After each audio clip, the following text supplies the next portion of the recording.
Hello everyone, आज जो story हम पढ़ने वाले हैं उसका नाम है क्रिसमस प्रेजेंट्स एंड ये बहुत ही ब्यूटीफुल स्टोरी है। इसी से मिलती जुलती एक स्टोरी है जिसका नाम है अ मैरी क्रिसमस, जो कि मैंने हाल फिलहाल में अपने चैनल पर अपलोड किया है। ये एक्चुअली एक नॉवल का पार्ट है, तो इसमें कुछ अलग एक्सट्रैक्शन दिया हुआ है। चलिए हम इसे शुरू करते हैं। और उससे भी पहले one humble request to all of you guys, if you haven't subscribe my channel yet, तो आप मुझे सब्सक्राइब करिए, बिकॉज आपको यहाँ पर रेगुलर वीडियोज़ मिलते हैं। Word to word explanation upload करती हूँ मैं चैप्टर्स का। और अगर आपको पर्टिकुलरली कोई चैप्टर समझना है तो आप without any hesitation just drop a comment in the comment section below. मैं ज़रूर उसके ऊपर कोई एक वीडियो ज़रूर अपलोड कर दूँगी। तो चलिए हम शुरू करते हैं। Welcome back everyone, you are watching study table and this is Aarti Sharma. Novel little women is written by an American author Louisa May Alcott in 1868 is one of the most popular books of all time. तो ये जो novel है जिसमें से कि इस story को लिया गया, उस नॉवल का नाम था लिटिल वुमेन और इसे लिखा था एक अमेरिकन ऑथर ने जिनका नाम था लुइसा मे एल्कॉट। 1868 में इन्होंने लिखा था और ये एक बहुत ही पॉपुलर बुक रही है ऑल टाइम, मतलब आज भी पसंद किया जाता है इसे। The book that follows the lives of the four March sisters is an autobiographical novel based loosely on the life of the author and her three sisters। तो देखो ये जो नॉवल है और ये जो स्टोरी है ये मार्च सिस्टर्स के बारे में। यहाँ पर मार्च है ना, एक टाइटल के जैसे आ रहा है। Okay, it is not coming as the January February और मार्च, बिकॉज मार्च इनका टाइटल है। जैसे शर्मा ब्रदर्स होते हैं वैसे मार्च सिस्टर्स ये एक ऑटोबायोग्राफिकल नॉवल रही है। और थोड़ी थोड़ी इनकी जो खुद की जो सिस्टर्स थी जिन्होंने नॉवल लिखा है, तो एल्कॉट की खुद की ये सिस्टर्स से रिलेटेड ये नॉवल रही है। Alcott's story begins with the four March girls Meg, Jo, Beth and Amy sitting in their living room lamenting their poverty. The girls decide that they will each buy themselves a present in order to brighten their Christmas. Soon, however, they change their minds and decide that instead of buying presents for themselves, they will buy presents for their mother, Marmee. Okay. तो देखिए जब story शुरू होती है तब हम देखते हैं कि जितनी भी मार्च सिस्टर्स हैं जिनका नाम है Meg, Jo, Beth and Amy, it means four sisters है ये चारों अपने लिविंग रूम में बैठी रहती है, लेमेंट करती है। लेमेंट मीन्स क्या होता है? दुख करना, अपनी गरीबी के ऊपर दुख करती है और उसके बाद डिसाइड करती है कि अपने क्रिसमस को और भी ज़्यादा हैपनिंग बनाने के लिए वो लोग गिफ्ट्स खरीद के एक दूसरे को ही देगी। लेकिन सडनली उन लोग अपना माइंड को चेंज कर लेती है, बिकॉज उन लोगों को ख्याल आता है कि हम लोग को अपनी मम्मी के लिए गिफ्ट खरीदना चाहिए। उसकी मम्मी का यहाँ पर मार्मी बोलकर उसे इंडिकेट किया गया है। देखिए, Meg the oldest among the four March sister, Jo the second oldest March sister, Jo is tomboy with a quick temper. देखिए यहाँ पर हमें सबके सिस्टर्स के बारे में इंट्रोडक्शन मिल रहा है और एट द सेम टाइम हमें उनकी नेचर के बारे में भी पता चल रहा है। मैग जो है वो सबसे बड़ी है एंड जो जिसका नाम है वो सेकंड एल्डेस्ट है, मतलब सबसे बड़ी के बाद सेकंड नंबर है। और एक तरीके की टॉम बॉय है। टॉम बॉय मीन्स क्या होता है? A girl who enjoys the rough noisy activities traditionally associated with boys. ऐसी एक लड़की जिसे बॉयज़ की एक्टिविटीज़ करना पसंद है, जो रफ तरीके से रहती है, you know, not like girls, बहुत सज धज के नहीं रहती है, और जिसका टेम्पर जो है ना बहुत क्विक है, मतलब उसे हर एक छोटी बात पर गुस्सा आ जाता है। Beth the third March sisters is very quite, love music and plays the piano very well. तो देखो, बेथ जिसका नाम है वो थर्ड नंबर की बहन है और वो बहुत शांत रहती है, उसे म्यूज़िक प्ले करना बहुत अच्छा लगता है, उसे पियानो बजाना भी बहुत अच्छा लगता है। Amy the youngest March sister who is an artist, और उसके बाद नंबर आता है एमी का, जो एक आर्टिस्ट भी है। The four March sisters are in the living room of their home. Joe is lying on a rug. रग देखिए मतलब क्या होता है? एक टुकड़ा टाइप का जो कपड़े का होता है उसे भी रग बोलते हैं। जो चारों मार्च सिस्टर्स वो लिविंग रूम में ऐसे ही लेटी हुई थी। जो इन अ ग्रम्बलिंग टोन, ग्रम्बलिंग मीन्स क्या होता है? देखिए जब गुस्से वाले टोन में, बिकॉज हमें पहले ही मिला है कि जो है ना क्विक टेम्पर्ड गर्ल है, तो एक गुस्से वाले टोन में बोलती है, Christmas won't be Christmas without any present. Christmas तो बिना प्रेजेंट के क्रिसमस जैसा लगता ही नहीं है। सी इज़ एक्चुअली सेइंग राइट। आप भी मुझे कमेंट करके बताइए आपको कितने सारे प्रेजेंट्स मिले आज तक क्रिसमस पे। Meg looking down at her old dress, it's so dreadful to be poor. अब देखिए, because they are actually not very lavish girls, वो लोग उतने लेविस नहीं हैं, फैमिली बैकग्राउंड उनका देखा जाए तो इसीलिए वो क्या कर रही है? मैग अपने पुराने ड्रेस को देखकर बोलती है कि एकदम ड्रेडफुल हो चुका है। ड्रेडफुल जनरली फियरफुल होता है, बट यहाँ पर आ जाएगा जाएगा, लाइक ये बहुत पुराना हो चुका है और एकदम गरीबी जैसा लग रहा है। Amy sniffing sadly, I don't think it's fair for some girls to have plenty of pretty things and other girls nothing at all। तो एमी देखो, एनी क्या करती है, स्निफिंग सैडली, ऐसे जो हम लोग साउंड निकालते हैं उसे स्निफिंग भी बोलते हैं, ऐसे सैडली इस तरीके से सैड हो जाती है और बोलती है मुझे नहीं लगता कि ये एक अच्छी बात है कि किसी एक गर्ल के पास तो बहुत कुछ है और किसी एक गर्ल के पास कुछ भी नहीं है। Actually she wants to say that this world is full of variety. ये देखिए यहाँ पे चारों सिस्टर्स की इमेज यहाँ पर दी हुई है, बहुत अच्छे से ये चारों अपनी पॉवर्टी के ऊपर एक दूसरे से लाइक म्यूचुअल अंडरस्टैंडिंग के साथ बात कर रही है। चलिए नेक्स्ट कंटिन्यू करते हैं। Beth smiling in containment from a corner, we have got father and mother and each other. तो देखो बेथ जो है ना वो बहुत क्वाइट है, बहुत अच्छे नेचर की है, तो वो कंटेंटमेंट में स्माइल करती है और बोलती है, कंटेंटमेंट मीन्स क्या होता है, जब हम खुद में सेटिस्फाइड रहते हैं तो वो बोलती है कि एटलीस्ट हमारे पास फादर एंड मदर है और हम लोग एक दूसरे के पास है, इससे बड़ा गिफ्ट क्या होगा। Jo sounding a little sad as she thought of her father who was away where the fighting for the civil war was going on, we have not got father and shall not have him for a long time, the four girls are silent, no one speaks. देखो Beth जब ऐसा बोलती है कि at least हमारे पास father and mother तो है, तो जो बोलती है कि तुम कैसे बोल रही हो कि फ़ादर हमारे पास है, बिकॉज प्रेजेंट अभी के टाइम में हमारे पास फादर नहीं है, वो सिविल वॉर के लिए लड़ रहे हैं। Let's me tell you that their father is actually army man और वो इनसे दूर रहकर देश के लिए लड़ते हैं। तो सी सेज दैट हमारे पास अभी फादर नहीं है और हम लोगों के पास रहेंगे भी नहीं वो काफ़ी लॉन्ग टाइम तक। उसके बाद चारों लड़कियों में से कोई कुछ नहीं बोलता है, सबके सब चुप हो जाते हैं। Meg quietly shaking her head, you know the reason mother proposed not having any present this Christmas was because it is going to be a hard winter for everyone। देखो मैग क्या बोलती है, एकदम चुप रहती है, शांत रहती है, उसके बाद अपने सर को हिलाती है और उसके बाद बोलती है, तुमको पता है कि मदर ने ऐसा प्रपोज क्यों किया। प्रपोज मीन्स क्या होता है, अपनी एक इच्छा, एक आइडिया सामने रखना। Not having presents this Christmas, इनकी मदर ने कहा कि इस बार क्रिसमस पे कोई भी प्रेजेंट नहीं चाहिए। क्यों नहीं चाहिए? बिकॉज ये एक हार्ड विंटर होने वाला है सभी के लिए। इट मीन्स दैट काफ़ी लोगों के पास तो कपड़े भी नहीं होते हैं पहनने के लिए, और दूसरी तरफ अगर प्रेजेंट्स को डिस्ट्रीब्यूट किया जाए तो it is not fair. She thinks we ought not to spend money for pleasure when our men are suffering so in the army। तो देखिए यहाँ पर रीज़न पूरी तरीके से क्लियर हो गया है कि उनका कहना है, इनके मदर का ये कहना है कि हमें झूठ मूठ का सिर्फ अपने प्लेजर के लिए, अपने मज़े के लिए पैसे खर्च नहीं करना चाहिए, और जबकि हमारी आर्मी जो है ना वो सफ़र कर रही है। We can't do much but we can make our little sacrifices and ought to do it gladly, but I am afraid I don't, there are so many pretty things I want.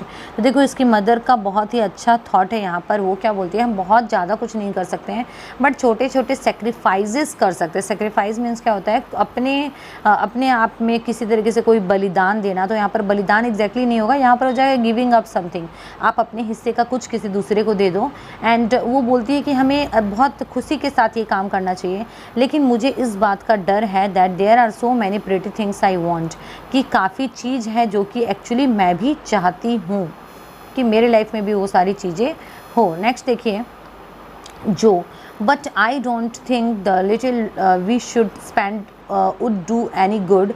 We have each got $1 and the army would not be much helped by our giving that. I agree not to expect anything from mother or you, but I do want to buy a book for myself. I have wanted it so long। देखो अब जो का जो है ना वो tempered थोड़ा थोड़ा इल टेम्पर्ड है, गुस्सा आ जाता है उसे।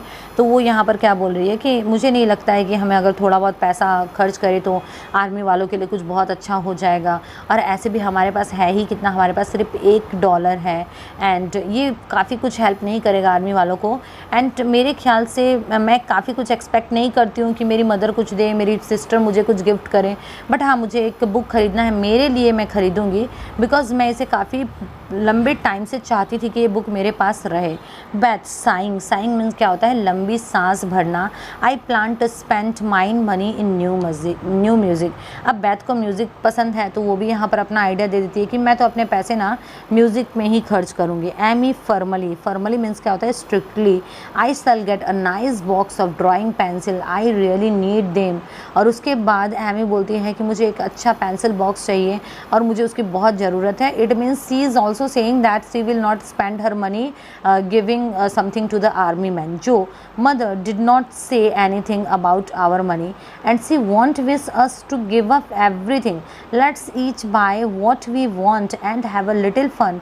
आई am sure we work hard enough to earn it. Okay, देखिए अब जो जिसका नाम है वो बहुत ही सिंसियर गर्ल है, क्वाइट है और अपनी मदर की सारी बात को समझती है। तो वो तीनों बहन को समझाती है कि एक्चुअली मदर ऐसा नहीं चाहती है कि हम उनको अपने पैसे दे दें, वो ऐसा बिल्कुल नहीं चाहती है कि हम सब कुछ दे दें उनको। Let's each buy what we want. और वो क्या बोल रहे हैं कि चलो ठीक है, हम लोग खरीद लेते हैं हमें जो चाहिए, and have a little fun, चलो थोड़ा बहुत फ़न भी कर लेते हैं। I am sure we work hard enough to earn it.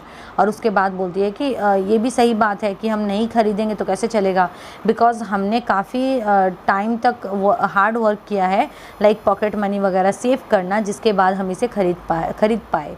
Mag in a complaining tone, I know I do, teaching those tiresome children nearly all day when I am longing to enjoy myself at home. So look that all the girls are earning at least something for themselves. इसीलिए Meg जो complain tone में बोलती है कि तुम्हें नहीं पता मैं कितनी ज़्यादा थक जाती हूँ चिल्ड्रंस को पढ़ाते हुए, और मैं जिस टाइम को घर पर इंजॉय कर सकती थी उसके लिए मैं तड़पती हूँ। लॉन्गिंग मीन्स क्या होना, तड़पना। और उस टाइम में मैं टीच करती हूँ। Jo you don't have half such a hard time as I do, जो अपने काम के बारे में बताती है कि तुम्हें तो उतना ज़्यादा परेशान नहीं होना पड़ता है, उसका आधा भी परेशान नहीं होना पड़ता है जितना मैं परेशान होती हूँ। How would you like to be shut up for hours with a nervous fussy old lady? You don't have to such a hard time as I do. How would you like to be shut up for hours with a nervous fussy old lady who keeps you trotting, is never satisfied and worries you till you are ready to fly out the window or cry? तो देखिए जो अपने बारे में बताती है कि तुम जितना परेशान होती हो मैं उससे डबल परेशान होती हूँ, एंड तुम्हें कैसा लगेगा अगर तुम्हें एक ओल्ड फसी लेडी के साथ बंद कर दिया जाए। फसी मीन्स क्या, जो हर बात पे इरिटेट हो जाती है। हु कीप्स यू ट्रॉटिंग, जो तुमको हमेशा ट्रॉटिंग करवाते रहे। What is the meaning of trotting, देखिए यहाँ पे ट्रॉटिंग का मीन्स दिया हुआ है running at a moderate pace with short steps.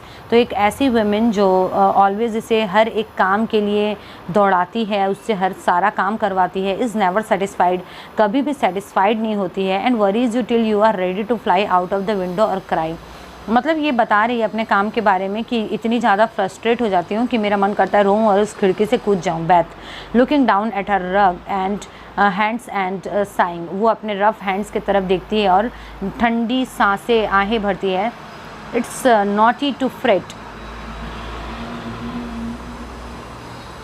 Beth, looking down at her rough hands and sighing, it's naughty to fret, but I do think washing dishes and keeping things tidy is the worst work in the world.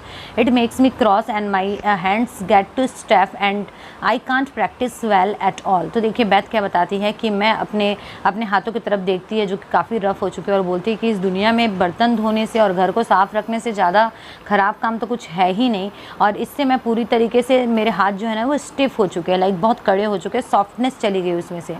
Amy, I don't believe any of you suffer as I do, for you don't have to go to school with impertinent girls who tease you if you don't know your lesson and laugh at your dresses and insult you when your nose is not nice. तो देखो Amy बताती है कि मुझे नहीं लगता कि मैं जितना सफ़र करती हूँ, जितनी परेशान होती हूँ, तुम उतना सफ़र करती हो, तुम तीनों में से कोई भी, बिकॉज तुम में से कोई भी स्कूल नहीं जाता है।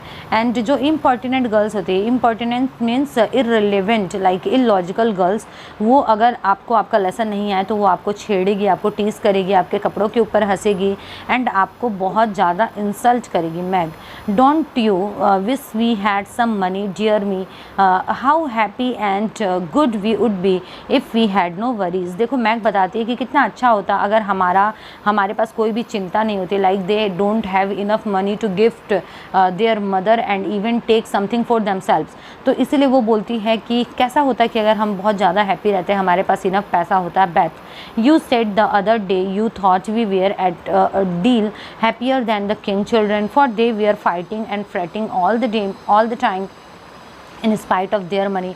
उसके बाद देखो बेथ क्या बोलती है कि तुमने कुछ ही दिन पहले तो ये बोला था कि हम किंग के चिल्ड्रन से भी ज़्यादा खुश हैं। क्यों खुश हैं? बिकॉज किंग के जो चिल्ड्रन होते हैं वो ऑल टाइम खुद में ही फ्रेटिंग करते रहते हैं। फ्रेटिंग मीन्स क्या होता है? बी कॉन्स्टेंटली वरीड और एनेक्सियस, हर समय वरीड रहना, एनेक्सियस रहना। एनेक्सियस मीन्स चिंता में रहना, और हर समय पैसे के लिए उनके पास पैसे है तो भी वो हर समय अपने सिबलिंग्स से झगड़ते रहते हैं, बट हम लोग एटलीस्ट झगड़ते तो नहीं हैं। In this sense we are happier than the king's children. Meg, looking disapprovingly at Joe, stretched out on the rug. So I did, Beth. Well, I think we are. For though we do have to work, we make fun of ourselves and are a pretty jolly set, as Joe would say. Okay देखिए, तो अब mag बताती है, थोड़ी सी disapprove होती है जो ने जो कहा उसके लिए, बट उसके बाद बोलती है कि हाँ मैंने कहा था ऐसा, और मैंने इसलिए कहा था दैट हाँ हम लोग को थोड़ा बहुत काम करना होता है लेकिन हम लोग अपने आप में फ़न भी तो करते हैं। और उसके बाद जो बोलती है sitting up immediately putting her hands in her pockets and whistling.